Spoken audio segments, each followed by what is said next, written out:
찬미수님, 오늘은 11월 22일 연중 제33주간 금요일입니다. 복음 말씀 듣겠습니다. 루카가 전한 거룩한 복음입니다. 그때 예수님께서 성전에 들어가셔 물건을 파는 이들을 쫓아내기 시작하시며 그들에게 말씀하셨다. 나의 집은 기도의 집이 될 것이다 라고 기록되어 있다. 그런데 너희는 이곳을 강도들의 소굴로 만들어버렸다. 예수님께서는 날마다 성전에서 가르치셨다. 수석 사제들과 율법 학자들과 백성의 지도자들은 예수님을 없앨 방법을 찾았다. 그러나 어떻게 해야 하는지 그 방도를 찾지 못하였다. 온 백성이 그분의 말씀을 듣느라고 곁을 떠나지 않았기 때문이다. 주님의 말씀입니다. 그리스도님 찬미합니다. 오늘 참 예수님의 마지막 생애, 마지막 그 예수님이 얼마나 열정적으로 불태우는 당신의 삶을 하느님 나라 선포를 위해서 삶을 불태우는지 잘 볼 수 있는 장면입니다. 예루살렘 성전은 유다인에게 특별한 장소입니다. 우선 아브라함이 아들 이삭을 묶어서 하느님께 제물로 바치려던 모리아 산에 그 위에 예루살렘 성전이 바로 지어진 것입니다. 또 이곳은 이슬람 창시자 마호메트가 꿈속에서 하늘로 승천한 장소이기도 하기 때문에 이슬람 교도에게는 메카에 이어서 제3의 성지입니다. 현재 예루살렘 성전은 놀랍게도 유대인들이 지금 주인이 아니라 아랍 이슬람 교도들이 점유하고 있습니다. 이곳은 우리 가톨릭한테도 아주 중요한 것이죠. 그래서 유대교, 이슬람교, 가톨릭 이 3대 종교가 성지로 여기기 때문에 2000년 동안 화약고입니다. 화약고.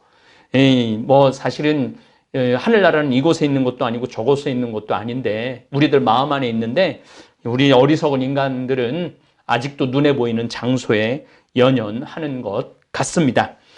오늘은 특별히 오늘뿐만 아니라 앞으로도 기회가 된다면 이렇게 사진을 많이 보여드릴 겁니다. 여러분들한테. 이제 또 다시 나가지만은 예수님께서 오늘 복음에서 정한 장소는 지성소가 아니에요. 지성소의 크기는 지금 약현성당 규모 정도입니다. 제사장도 뜰도 아니고 또 여자들의 뜰과 이방인의 뜰입니다. 오늘 예수님이 정한 데는 이방인과 여자들의 뜰입니다. 특히 이방인의 뜰이 굉장히 넓었어요. 이 굉장히 넓었던 이방인의 뜰을 내 아버지의 집은 기도의 집이 될 것이다 라고 선언하신 것은 이제 유대인만 하느님께 선택된 민족이 아니고 인류 모두가 하느님 아버지의 자녀라는 선언입니다. 사실 이거 굉장히 중요한 장면이에요. 제가 신학교 다닐 때 그 마르코 복음을 배울 때 그 교수 신부님께서 김춘호 이제 은퇴하셨죠. 김춘호 신부님께서 마르코 복음에서 아주 중요한 장면이 바로 성전 정화 장면이라는 거예요. 그런데 성전을 정화한 곳이 진짜 성전이 아니라 이방인의 지역, 여자의 지역을 정화한 이유는 이제 하느님 아버지의 성전은 이제 온 지구가, 온 인류가 하느님의 성전이라는 것이죠. 그래서 이 지구 전체가 또 지구 전체에서 살고 있는 모든 인류가 하느님의 자녀 될 수 있고 하느님께 기도할 수 있는 자격을 얻은 정말 위대한 장면이라는 그 강의, 참 지금 제가 신학교 다니면서 가장 감명 깊게 들었던 강의 중에 하나입니다. 예수님 당시에는 헤로데가 유대 역사상 가장 아름답고 웅장한 성전을 지어 유대인의 환심을 샀습니다. 헤로데는 이방인이죠. 유다인이 아니라. 성전은 지성소를 비롯해서 여인의 뜰, 이방인의 뜰 전체의 크기가 4만 평에 달합니다. 축구장 20배 정도 규모였습니다. 지금도 가보면은 그 성전을 그 돌로 쌓아갖고 평평하게 만들어놨는데 축구장 20배의 크기입니다. 거기에 사람들이 몇 명이 모일 수 있느냐면 거의 50만 명이 모일 수 있는 크기라고 그럽니다. 정말로 어마어마한 성전 마당이었죠. 이곳 전체를 예수님은 정화를 하신 것입니다. 뭐 약현성당 지금 뭐 해봐야 100평에서 한 150평 정도 되는데 예수님은 4만 평을 정화를 하신 거죠. 이제 유대 땅만, 유대인만 구원의 대상이 아니라 인류 전체가 구원의 대상이라는 선언을 오늘 하신 것입니다. 당시 수석 사제들과 율법학자들과 백성의 지도자들에게 예루살렘 대성전의 뜰은 돈 바치자 노다지였습니다. 출애굽을 기념하기 위해서 6월절이라는 걸 하죠. 이 6월절이는 1, 2, 3, 4, 5, 6월 그 6월이 아니고 넘어간다. 넘을 월자, 초월한다. 그럴 때 월자입니다. 6월절에 매년 50만 명의 유다인들이 예루살렘으로 몰려들었습니다. 적어도 3년에 한 번은 예루살렘 성전에 가서 제사를 봉헌해야 됐어요. 그게 의무였어요. 그 안에는 성전의 제사를 지내러 온 유대인뿐만 아니라 성전에서 일하는 수천 명의 사제들, 성전을 지키는 군인들, 그리고 잡일을 하는 노예들이 뒤섞여 시장통을 이루었습니다. 또 재물 태우는 연기에 겁에 질린 짐승들 우는 소리, 외부 배출구로 쏟아지는 동물 피와 배설물까지, 또 성전세를 바치기 위한 환전상들과 돈을 바꾸기 위한 유대인들의 소리로 그 축구장 20배만한 어마어마한 땅의 크기가 정말로 시끌벅적했을 것입니다. 예수님이 아무리 크게 소리 질러도 아마 거기 그 사람들이 다 알아듣지는 못했을 거예요. 또 대성전에서 예식을 치르러 온 사람들은 정결 예식을 해야만 했는데, 이런 정결 예식을 치르는 목욕탕 미크베라고 그러죠. 미크베가 예루살렘에 수천 개가 넘게 존재했고, 이 사용료는 또 공짜가 아니었던 거죠. 그러니까 이 사람들은 참 정결례 하려고, 정말 제가 저 성경 여행 24강 때도 얘기했지만은 자기네들이 깨끗하다는 거, 자기들이 순수하다는 거, 순결하다는 거, 다른 이방인들과 다르다는 거, 이것 때문에 참 갈등이 많았죠. 지금도 아마 유다인들은 그 정결례를 열심히 하죠. 유다인뿐만 아니라 제가 그 이슬람 사원을 몇 번 들렀는데도 항상 들어가는 입구에 물이 있어요. 정결례를 하고 들어가야 된다는 것이죠. 자신들이 정결하다고 믿는 유대인들에게 사용하는 화폐도 문제가 있었습니다. 예수님의 성전 정화 사건 때 로마 제국에서 사용되는 화폐에는 로마 황제 초상이 새겨져 있습니다. 로마 황제의 얼굴이 들어있는 동전을 하느님께 봉헌한다는 것은 유대인에게는 용납할 수 없는 일이었습니다. 제가 지난 2월 달에 이스라엘 도보 성지순례를 갔을 때 막달레나, 이 막달레나라는 도시가 발굴이 됐죠. 벌써 10년 전에 발굴이 돼갖고 발굴 작업이 끝나갖고 이번에 이제 이스라엘에 오는 순례자들한테 막달레나 마리아, 막달레나라는 도시가 전부 다 이제 공개가 됐어요.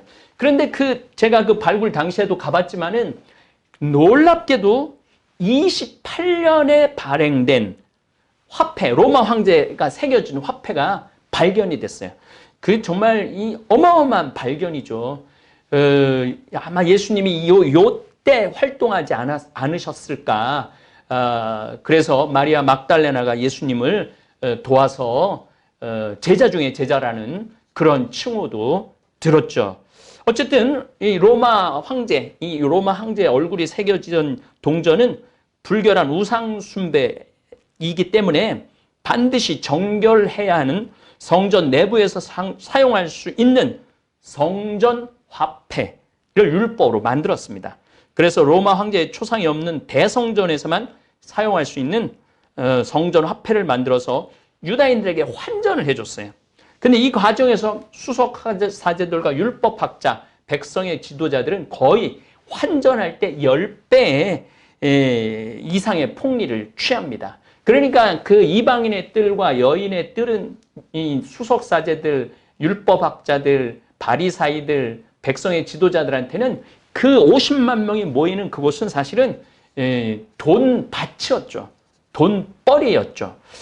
요즘도 그 교회, 우리 가톨릭 교회는 사실은 그렇게 많은 돈들이 이 봉헌들을 교우들이 아직 못하는 것 같은데 일부 대형 교회들의 그 봉헌금을 보면 뭐 정말 어마어마해요. 뭐 성전 크기도 정말 어마어마하게 크죠.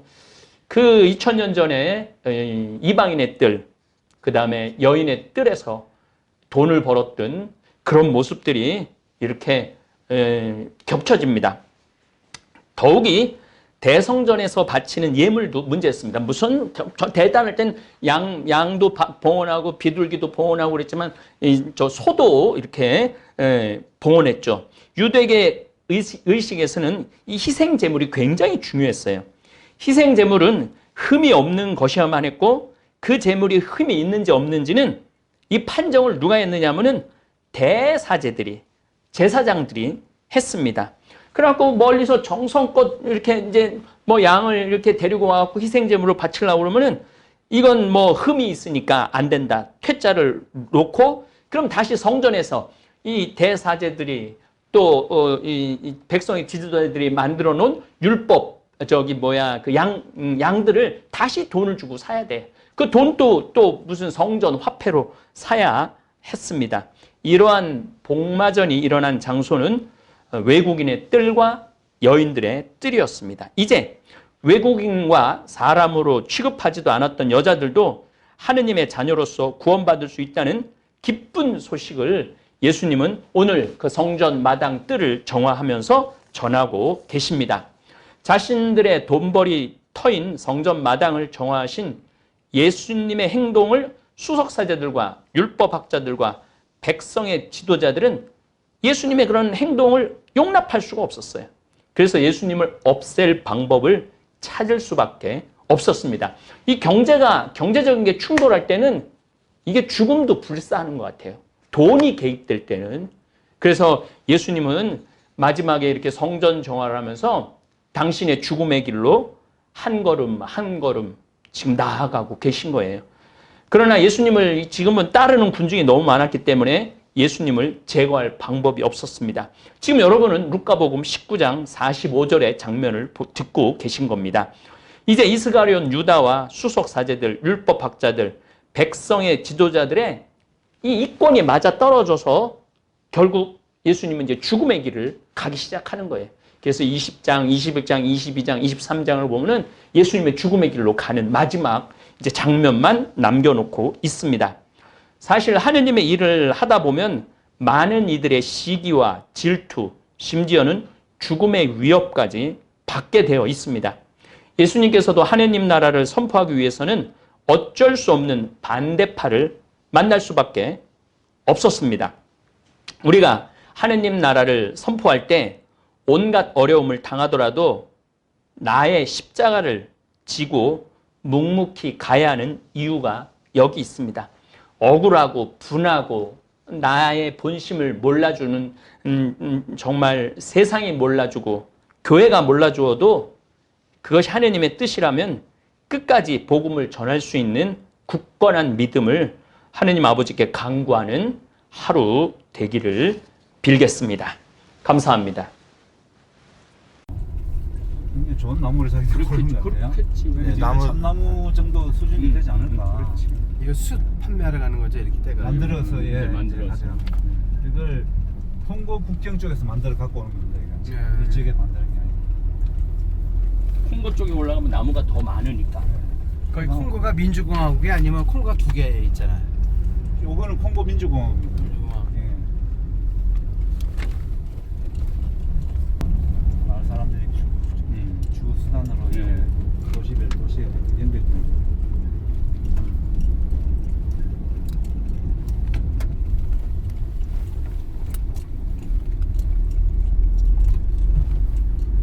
저쪽 교도소도 있습니다, 반대편에. 그래, 예, 맞아요. 교도소 있다는 얘기 들었었어요.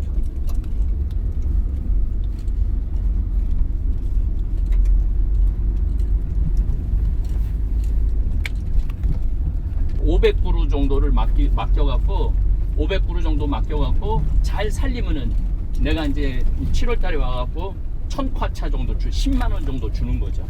이제 그럼 그 돈 가지고 애들 여기 학교 세우면은 우리가 뭐 30과차를 받을지 50과차를 받을지 한 학기에. 그렇게 되면 여기 와서 이제 걔네들도 이걸 하고 학교도 다니고 여기 또 가꾸고 이제 여기에 이제 구성원이 되는 거죠. 쉽게 말하면 패밀리가 되는 거지. 그리고 이 자금은 그 유튜브에서 들어오는 돈으로 이거를 다 운영을 하려고 지금 생각을 하고 있는 거예요.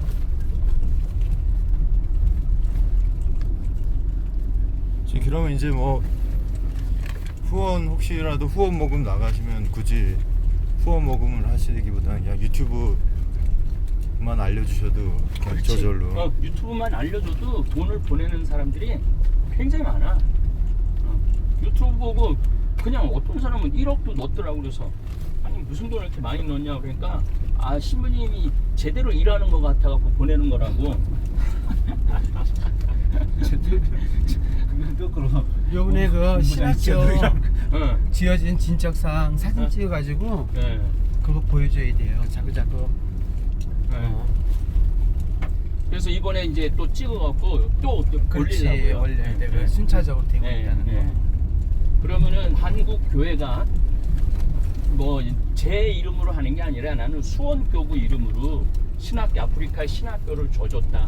이거는 내가 보기에는 역사적인 일이라는 생각이 드는 거예요. 그동안 우리가 항상 받아만 왔던 교회인데 지금 계속 나눠주고 있는데 그 와중에 그 정점이 신학교를 줘서 아프리카 교회에 우리가 운영을 할 수 있고 도와줄 수 있다라는 거는 수원교구의 내가 보기엔 자랑이지. 그거는 아멘. 아멘이지 진짜. 그거 잘 해놨네. 그거는 얘기해도 돼요. 예. 해외 선교 맡은 우리 수원교구 보좌주기님이 예. 지금까지 어떻게 진척 네. 돈 떼먹지 않고 네. 어떻게 진척 잘 하고 있는지 네. 확인하러 직접 오케이. 갔다 왔다. 그럼 아니 그게 필요해. 그래야지 지난번에 말했듯이 내가 교회 통제를 받고 있구나. 그거를 거의 보여줄 수 있으니까. 우리 이게 문주현이 제대로 후원금 제대로 쓰라고 네. 주교님들이 아주 둘둘 볶고 있다고 얘기해요. 맞아. 그거 필요해요. 아니 그거는 외부적으로 요 길 잠깐 좀 세워갖고 요 길을 설명을 좀 해줘야 돼요. 아니 이 길을 어떻게 기억하셔? 여기서부터가 잠깐만. 먼지 날라고. 먼지. 준비물은 스마트폰과 유튜브 앱이 있겠습니다. 스마트폰에 설치된 유튜브 앱을 실행시켜 주세요. 돋보기 버튼을 꾹 눌러주세요. 성필리포 생태마을을 검색해 주세요. 구독 버튼을 꾹 눌러주세요. 짜잔! 성필리포 생태마을 구독 완료! 마지막으로 좋아요까지 눌러주실 거죠?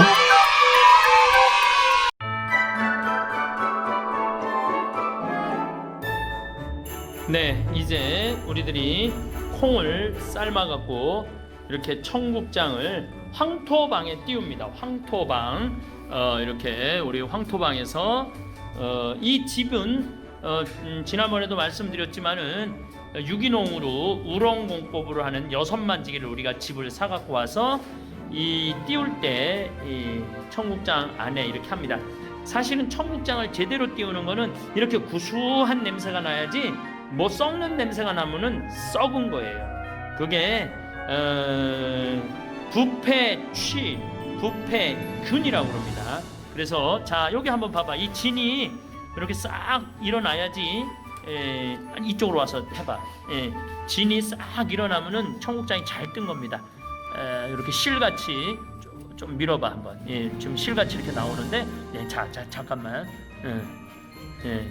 이렇게 진이 이렇게 실같이 지금 보이시죠? 실같이 이렇게 나와야만이 이 청국장이 아주 잘 뜬 겁니다. 정말 냄새가 아주 좋습니다. 이 진 하얀 게 다 진입니다. 이거 바실러스 균이라는 것입니다. 이렇게 우리들이 띄워서 진공 포장을 해서 택배로 보내드리면은 여러분들은 이걸 가지고 된 청국장 찌개를 끓여 드시기도 하고, 제가 권하는 거는 나물하고 무생채하고 고춧가루, 참기름 조금 넣어서 비벼서 드시는 거예요. 진공 포장 과정을 보여드리도록 하겠습니다. 자, 이렇게 일렬로 세워서 5개씩 넣고 진공 포장으로 하면은 아주 공기도 안 들어가고 깨끗한 청국장 가루 찌개를 드실 수 있습니다. 네. 시간이 꽤 걸리네. 네. 30초. 바람을 다 빼고 그다음에 진공 포장으로 이렇게 제품이 나오는 겁니다. 이제 생태마을에 전화를 하시면은 17개, 18개인가? 17개를 해서 주문을 하시면은 저희들이 택배비를 받지 않고 이렇게 포장을 해서 집으로 보내드립니다.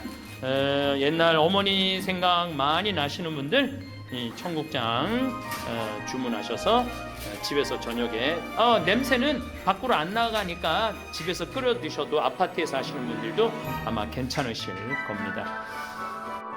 제가 직접 집어서 먹어보니까 제가 먹어보겠습니다.